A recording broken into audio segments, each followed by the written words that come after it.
Naguma keessanii jirtu fayyisuma Faayisaa Tafariitii Addis Ababa Yuunivarsiitii irraa Freshman Mathematicsii kan warra Naachuraalii Chapter 2 Exercise 2.1 isiniif qabadee dhufeen jira.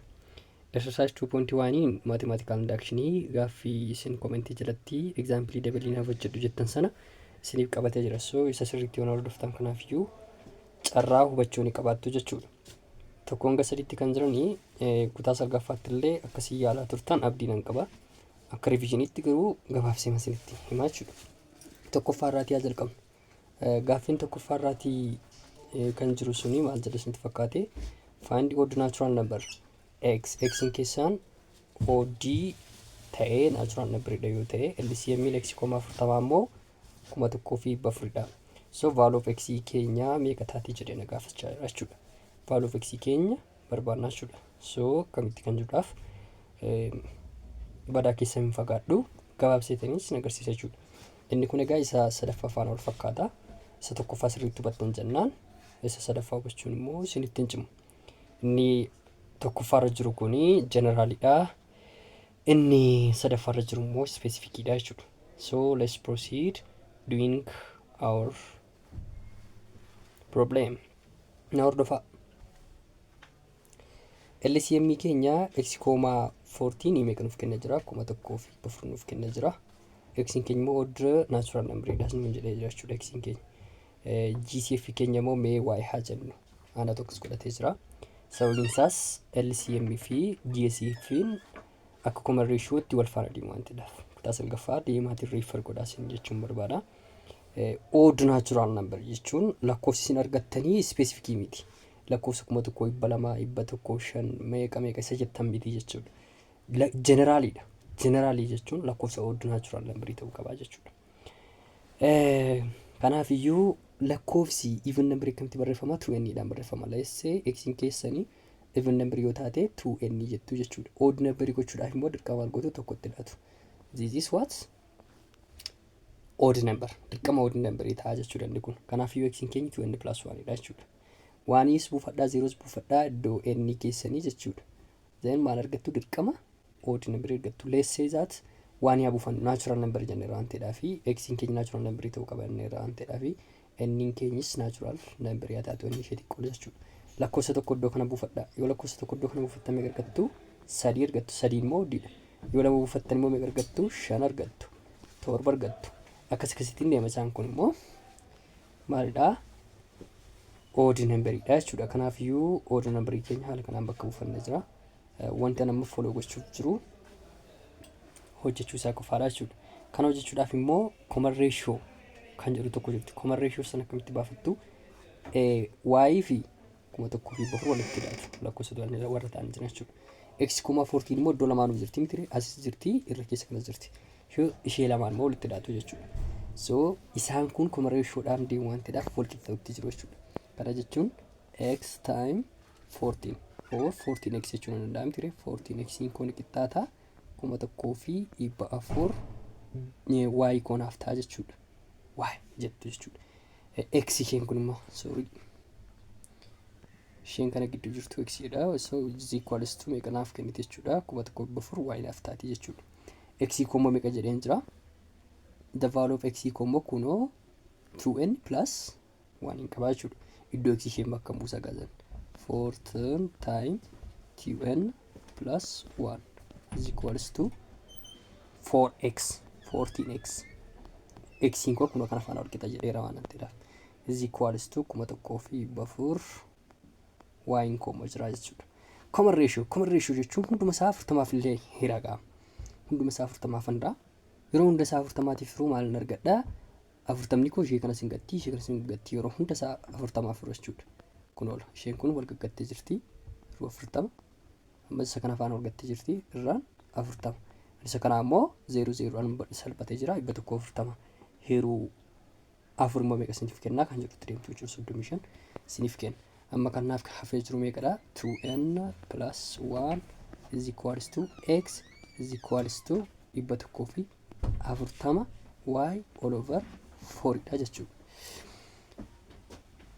X ko kana jalaa lakkoofsa wayii galchuun qaba dirqama lakkoofsa wayii galchuun qaba sun jedhu isa kana galchuun qaba.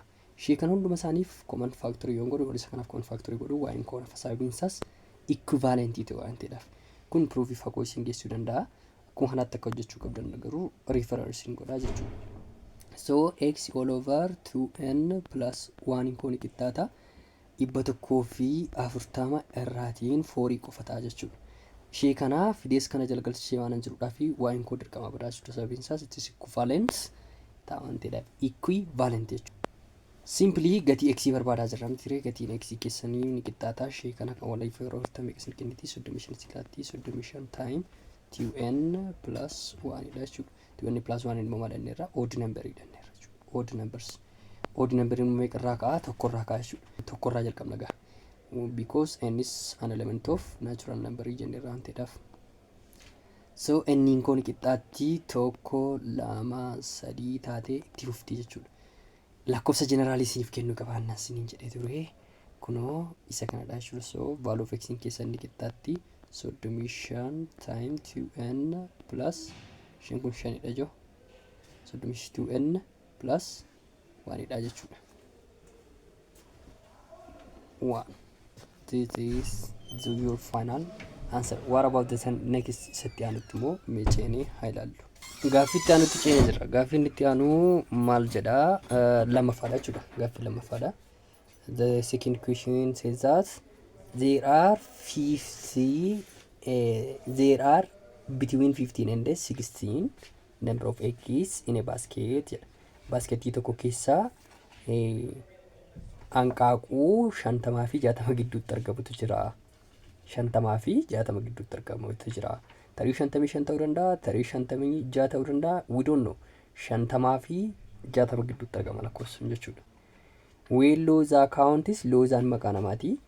When lose account is by series there are 2 eggs. Sadiidha yoo isheen hidhaa deemte lakkoofsi inni gidduutti argamu kana gidduutti argamu suni jechuudha. Lama tafaa yoo isheen shaniin lakkaa deemte immoo kunoo 4 tafaa jedhee nutti himaa jechuudha. How many eggs are there in a basket jedha. Yeroo sadiidhaan hidhaa deemte yeroo jedhan lakkoofsa sana hin beeknu miti sadii si'a meeqa akka ta'e hin beeknu jechuudha. So 3 time jenna. So 3 time jenna x jenna jechuudha. Hammam akka ta'e haaf hin beeknu waan ta'eedhaaf meeqa tafaa waan ta'eedhaaf lama tafa. Kan isaa shaniidhaan baachaa deemu immoo 5 time maalaa jennu waa'ee jennu plus kanaaf immoo umarratti erga isheen lakkooftee 4dha jechuudha. Lakkoofsichi nuti barbaadnu sun immoo kana gidduutti argama. Inni immoo eenyudha meeqaa jennu enniyaa jennu jechuudha lakkoofsa sana. So enniin keessan kanattis wal qixa ta'a kanattis wal qixa ta'a jechuudha. Value of ennii keessan barbaadutti jirtu. Clearly akkamitti hubachuu dandeessu jechuudhaaf amma isin agarsiisa jechuudha. Lakkoofsi suni meeqaaf meeqa gidduutti argama 50 fi 60 gidduutti argama. 50 fi 60 gidduutti argama. Baay'ina hanqaaquu jechuudha. Baay'ina hanqaaquu keessan 50 fi 60 gidduutti argamu sun ennii jedhama. Yeroo isin sadiidhaan lakkooftanii yookaan loozaan yeroo isheen sadiidhaan lakkooftu umarratti isheen hafti suni sadii jechuudha. Yoo kanaan ala enniin keessanii sadii firamee hafteen keessan lamaa jechuudha. Asii immoo shan firamee hafteen keessan meeqaa 4 jechuudha. Kanaafiyyuu enniin keessan sana afaan ol qixa jechuudha. Value of ennii keessan kana maal gootureef fuutanii as gidduu galchitanii solve gootu jechuudha. Amma simply kun salphaadha jechuudha. Ammas iddoo isa kanaaf fidanii solve gootu. Mee solvaa goonu gaa kana simply solve gochuun immoo 50 jedheetaniin less than or equals to value of ennii koo immoo enniin jechuun qaba ture mitiire. Kunoo ishee kana bakka buusa jechuudha. Ishee keessa yeroo buusu 3x plus 2 is less than or is equals to 16 jedha jechuudha. Gatii x koo solve godha gaa. Gatii x solve godha value of x koo argachuu ni danda'a jechuudha. Tuun koo gama lamaanitti bifaan negatiivaatiin nanaannofti. Asiinis achiinis nanaannofti. Then 50 hir'isuu 50 koo seeraan 3 barreessuu laata. 50 hir'isuu 2 irraan xiqqaa yookaan wal qixa 3 xaan jedhe. Asiitii lamni koo negatiivaan dhuftee jirti. Ishee kana hundi keessanii beektu amma dabaree ishees naan dhufte jechuudha. Less than or is equals to 16 minus 2 jedha jechuudha. Amma gaa value of x qofa hambisuuf jecha amma immoo value of x maalan godha qofaatti argachuuf hunduma isaa sadii faneera. Sadii firoo over 3 jedha over 3 jedha over 3 jedha jechuudha. 50 hir'isuun lama meeqa 48 48 divided by 3 less than or is equals to x less than or is equals to 62 meeqa 59 divided by 3 ta'a jechuudha. Sasalbisaa 48 hiruu 3 meeqa isiniif kenna? 16 less than or equals to x jettu jechuudha. Less than or equals to value of x keessan amma argattanii jirtu. Kan isa kamirraati solve godhattanii argattanii, kan isa kanarraati solve gootanii argattanii jechuudha. Ammoo value of y keenya solve goona. Value of y keenya solve gochuuf immoo al wal fakkaatuun mallattoo isa kanatti fayyadamna jechuudha. Himaa wal caalmaasuma gubbaa sanatti fayyadamna jechuudha. Inni wal caalmaan nuyi qabnu sun akkam ture? 15 is less than or equals to n is less than or equals to 16 jenneera. Value of n keessan immoo equation isa lammataatti fayyadamte. Equation lammaffaa keessa dhuftu 5y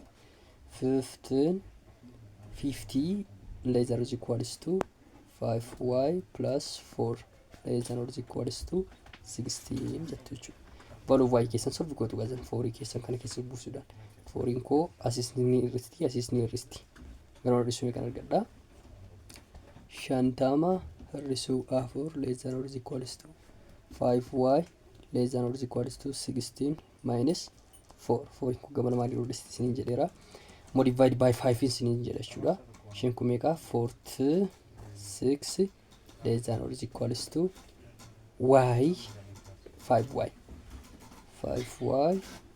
less than or equals to 60 irraatii yeroo afuristi immoo 56 isinitti motion gama lamaaniif iyyuu ni hirtuu jechuudha. 5 isa kanaafis ni hirtuu, isa kanaafis ni hirtuu jechuudha. Hunduma isaa 5 yoo hortanii y keessan kophaatti isiniif jechuudha.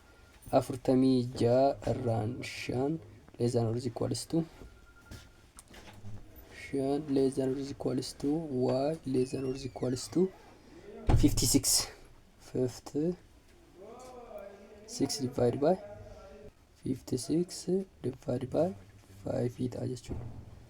Therefore valuun keessan umarratti isin argattan kan y keessan immoo kan argatan kun immoo sirriitti ni hirmu waan ta'eedhaaf guutumaa guutuutti ni hirmu waan ta'eedhaaf kanatti keessa jechuudha. Lakkoofsa tuqaawii isiniif kenna waan ta'eedhaaf jechuudha. Value of y keessanii isa sana keessa buuftanii isa ammaa sana argachuu dandeessu kan jedhamutti kan jechuudha kun amma. So gatii xaa as keessa buufadheetanii ilaala jechuudha. Gatii xaa koo isa kam keessa buufadhee ilaala amma sana keessa buufadheetanii isin ilaala jechuudha. Yeroon xaa gatii xaa koo sana fuudhee iddoo sana isa ammaa kana keessa buufadhu kunuunsa kana keessa buufadhu. Lakkoofsi kun kamiif kam gidduutti argamu naa qabachuudha. Lakkoofsi kun 50 fi 60 gidduutti argamu qabachuudha. Gatii xaan fakkeenyaaf 16 keessa buufadha gaa 3 16 keessa buufadheetanii isin agarsiisa. Let's do that. Gatii xaawwan arganne sana ammas isinii kaa'een jira. Warra tuqaa ta'an sana kun amma kana fakkeenya 19 tuqaa 3 ture 19 godheen kaa approximately jechuudha. Kan isa kanaa sireetaniin meeqanaaf ta'u qabachuudha. Gatii y kooti isheen kun please this y gatii y kooti jechuudha. Sana amma solve godhee ka ture y koo kanas isa 5 fireetaniin approximately kakkaawwachuun qabachuudha. Approximately kakkaawwattu jechuudha hundi keessaniyyuu. Then gatii y keessan solve gochuudhaaf jecha n keessanii kana faana wal qixanneerra. Amma immoo n keessanii kana faana wal qixanneerra. N lama wal qixa yoo ta'anii warri kun lamaan wal qixa ta'u. Z plus 3x plus 2 kunoo equation jalqabaa jechuudha. Inni ni qixxaataa 5y plus 4 kunoo equation lammataa faana wal qixadhaa jechuudha. So isaan kana keessa buufadhateen gatii xaa solve gochuu ni danda'a. Gatii xaa koo immoo asiitii 16 fudhadheetaniin keessa buufadhee ilaala jechuudha.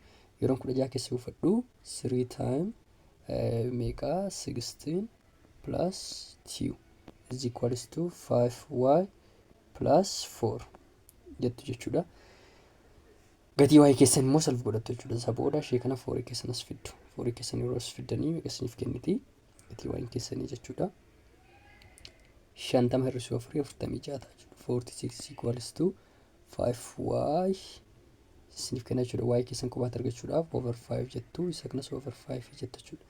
Amma gaa y keessan maal isiniif ta'a lakkoofsa dhaabbataa isiniif hin kenna jechuudha. Lakkoofsa dhaabbatachuun tuttuqaa wayii ta'a jechuudha. Hiramaan jiru y keessanii 46 irraan 5 ta'e jechuun lakkoofsi kun hiramaa hin jiru jechuudha. amma immoo mee lakkoofsa meeqa keessa buufnee yaadallu lakkoofsa 19 sirraanii jiru keessa buufnee ilaallaa jechuudha. 19 keessa buuftanii 3x plus tiiwun kun qixxaataa 5y plus 4 jettu jechuudha. 19 keessa buufattan meeqa isiniif kennaa 3 time 19 plus t is equals to 5y plus 4 jettu keessa buusaga yeroo keessa qoya baaka sakan qoya bidame keessa isiniif kennaa 59 ta'anni kuni 59 ni qixxaataa 5y plus 4 jechuudha. which is equal to shee kanammoo fidaati kanarraa tirrisaa yeroo kanarraa irratti meeqa isiniif kennaa y keessanii 55 is equals to 5y ta'a jechuudha. over 5 jettu meeqa argattu jechuudha. y keessan qixxaa 0 plus y is equals to 11 argattu jechuudha. gatii y keessan amma 11 argattanii aan jirtedhaaf inni kun lakkoofsa fuul nambaridha. equation isa lammataa kee buuftu equation isa lammataa rusun jedhu n keessan qixxaataa 5y isa jedhu qabu sana jechuudha. 5y plus 4 isa jedhu keessa buuftu jechuudha. keessa buusaa ga'ama gatii y keessan meeqa argattanii jirtu bro 11 argattanii jirtu waan ta'eedhaaf isa fiddanii kunis keessa buuftu which is equals to n kun qixxaataa 5 time 11 plus 4 ta'a jechuudha. directly n kun meeqa ta'a jechuudha 59 boring jedhamti haa danda'u dhagaa. so gatiin the number of eggs in keessa meeqa jechuudha 59 this number of eggs. Karittaanii jiru gaaffii sadaffaati. Gaaffiin sadaffaan immoo isa tokkoffaa kana akka wal fakkaatu dura isinitti himeen ture. GCF'n lakkoofsota 2-3 jedha. LCM'n isaa immoo 80 yoo ta'e lakkoofsota sanaan keessaati immoo 145dha. Dani saafee barbaadee jedha. Kan akkam godhattu isinitti fakkaate GCF of two numbers jedhuudhaa fi GCF'n x fi hin beeknu kan lakkoofsa tokko 45 isaan lakkoofsota sana keessaatii tokkoon isaa eenyudha dheeraa 45 jedhee waan ta'eef 45 sadiidha jettu jechuudha. Walqixa 43 jedhattu jechuudha. GCF'n LCM'n isaanii amma immoo kana x fi 45 jechuudha 80 jechuudha. LCM'n isaanii immoo 80 isiniin jedhee jira jechuudha. Haawusa jechuudhaa fi amma kun roon solve godhuu isiniif garuu danda'a jechuudha. So kun asitti ilaaluu dandeessu. GCF'n keessan kan lakkoofsota isa hin beekamne sana x fi kan 45 kunoo 3 isiniif kennina. amma immoo lakkoofsichuma kanuma isa hin beekne sana ammas LCM'n isaanii immoo GCF fi LCM jedhee madda adda baafamee wanta adda adda ta'uu hin jiru jechuudha. Kan x fi 45 immoo meeqa isiniin jedhee jira kunoo 80 isiniif jedhee jira jechuudha. So isa immoo isa argattu kunooti 80 ta'uu isaa siiti hubattu jechuudha. Is 180 LCM isaanii GCF'n immoo 3dha. Kanaafuu isaa kunoo immoo kun kirrii ta'uu isaanii ni hubattu jechuudha. Bifa reeshootti fayyadamtanii immoo solve gootu. Reeshoon sun jedhu isa kanaa fi isa kana walitti baay'istu kan immoo tokko isaanii fudhattanii walitti baay'istu isiniin jedheen ture jedhama jechuudha. Which means 45x ni qixxaataa 3 baay'isuu 80 tukaan sun baay'isuudha akka fudhattan jedha. So gatii x keenya solve gochuudhaaf simply irraa 45 jedha. Isa kanas irraan 45 isiniin jedha jechuudha. Gatii x koo argachuudhaaf isheen kun 2 argattee jirti. So x koo ni qixxaatti. Ishee kana immoo asumatti salphiftu jechuudha. Kun 3dhaan meeqa? 1 45 3dhaan meeqa? 15 jechuudha. 180 immoo jira miti baay'isuu 180 hiruu 15 180 irraan 15 simplify godhaga x koo ni qixxaata meeqa finally final answering keessa meeqa isiniif ta'a 12 isiniif kenna jechuudha. Sabiinsa kana kanaaf yeroo hirtanii 12 argattu. Lakkoofsi inni lammataa sun eenyu daree yoonaan jettan x dha jechuudha. GCF of x kan jettu sana iddoo x lamaan ishee 12 buuftu proof gochuu immoo fi keessaniitii ni dandeessu.